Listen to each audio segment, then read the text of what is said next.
नमस्कार दोस्तों, आप देख रहे हैं हाल चाल भोजपुरी। दोस्तों आज हम बात करेंगे इस लगन में किस सिंगर का कौन कौन सा गाना बज रहा है, आज उसी के बारे में बात करेंगे।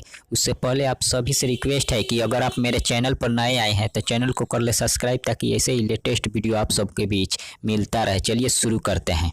दोस्तों सबसे पहला गाना है लइका तोहरे के पापा कहता, जो कि नीलकमल सिंह जी गाए हैं। यह गाना हर ऑर्केस्ट्रा हर तिलक बियाह में सबसे ज़्यादा बज रहा है।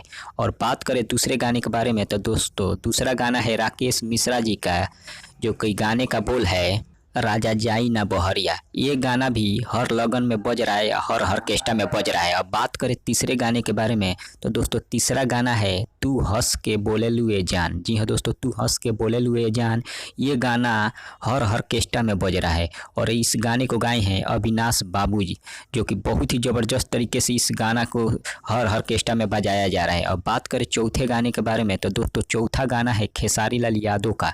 जी हाँ दोस्तों, खेसारी लाल यादव का रेड लिपस्टिक गाना, जो कि हर ऑर्केस्ट्रा हर लगन में इसे बजाया जा रहा है, हर फंक्शन में इसे बजाया जा रहा है। अब आपके यहाँ किस सिंगर का कौन सा गाना बजाया जा रहा है, कमेंट के जरिए हमें बताइए। तब तक बने रहिए हमारे साथ, मिलते हैं अगले वीडियो में। धन्यवाद।